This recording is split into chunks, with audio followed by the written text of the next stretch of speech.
Hey, this is Jean of Monticello Stitches. Thanks so much for watching my channel today. This is February the 9th, I think, and I hope you've had a good week. I haven't gotten as much cross stitching done as I had hoped.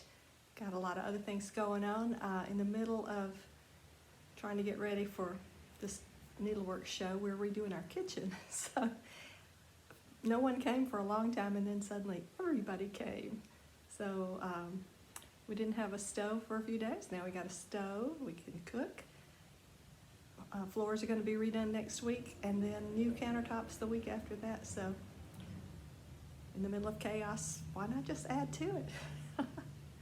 I wanted to say I did get a little start on quilting my Baltimore Album quilt. I did get to quilt around just a few of these squares. This is the one I showed in video number 6. And the start is to quilt in the ditch around each square. And I guess these squares are 16 or 17 inches, so there are 25 of them. So I made a tiny little start when I was getting a little tired of cross stitching. I'm still working on my own design, but it kind of got pushed to the back. I wanted to thank everyone for such kind comments about my cross stitch and my quilting. That was so nice. I had a lot of questions about what do I use to design, and I'll just share with you the program I use. I think I got it off eBay. It was less than $50. I use PC Stitch, and it does everything I want it to do. So there are probably others. I think Wind Stitch is a good one if you like those all over pattern designs, and I have purchased that, but I just haven't spent any time with it. So, but this will do everything I need it to do.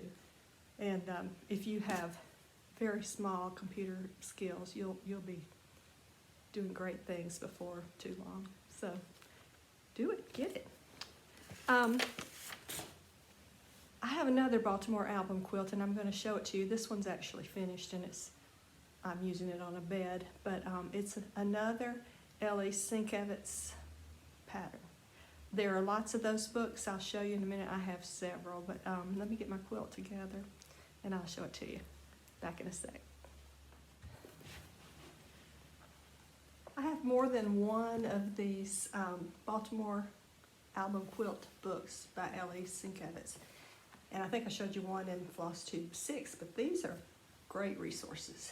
And each pattern is drafted. If I can find a pretty one, and you just enlarge them and get going on your applique. Here's an example, if you can see. So you can see what it's supposed to look like up here, and then it's drafted in quadrants, and then you just put your quadrants together when you trace it, and then you've got your pattern. So this is one of her books. Wonderful. Here's another one. These things really have had quite a revival. There are Baltimore Album societies out there, people who love this kind of applique, and I do. And this one, she's got lots of books, but if this is your thing, you might get inspired in here. And some of them are complex, but a lot of them are not.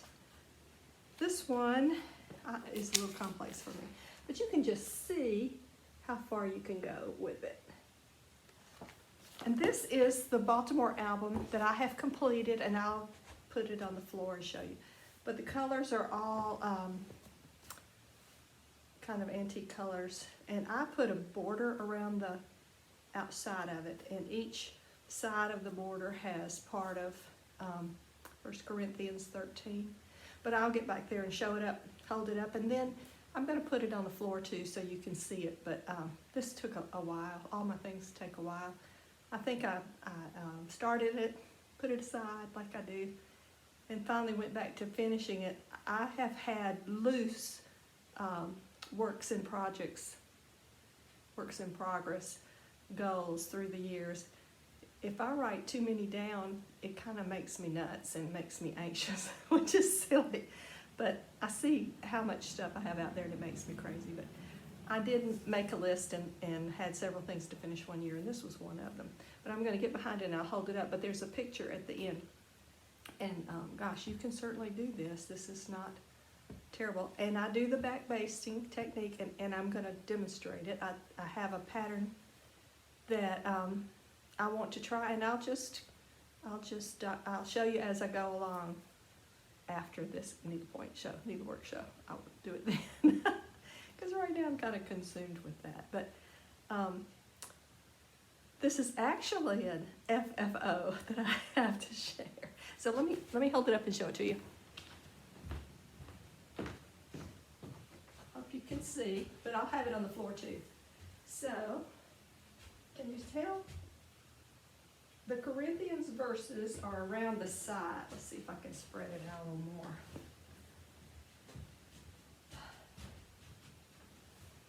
And the way I did the Corinthians verses was, let me show you this and I'll get the Corinth.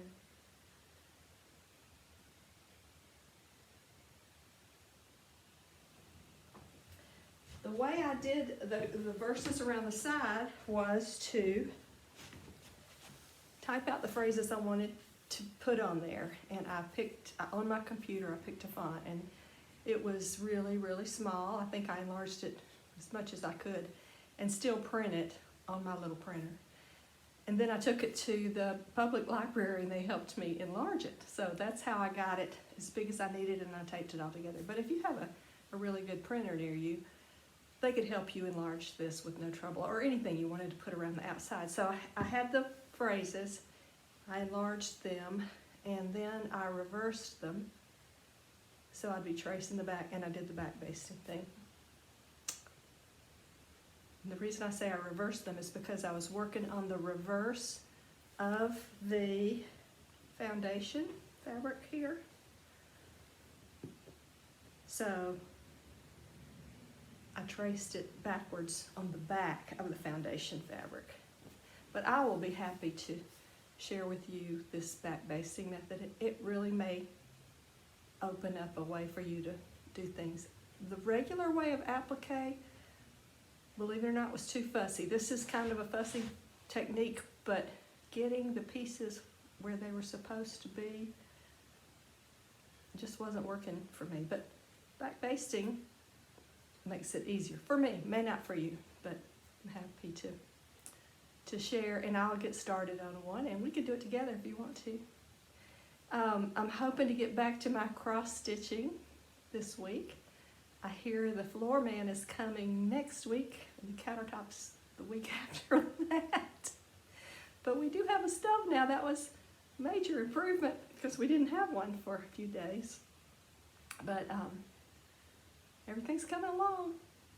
Really do appreciate all your sweet comments and you guys watching. Thank you so much. Don't forget, if you have a favorite local needlework show, tell them to go check out that needlework expo. They may find something they want to put in their show, and maybe it'll be something of mine. But that's going to be a great fun thing. I think right now there are 171 exhibitors for that virtual show, which is great. Come in your pajamas. Isn't it crazy that COVID opened up the world of virtual everything? So we'll just have a virtual show. Thank you so much. Have a great day.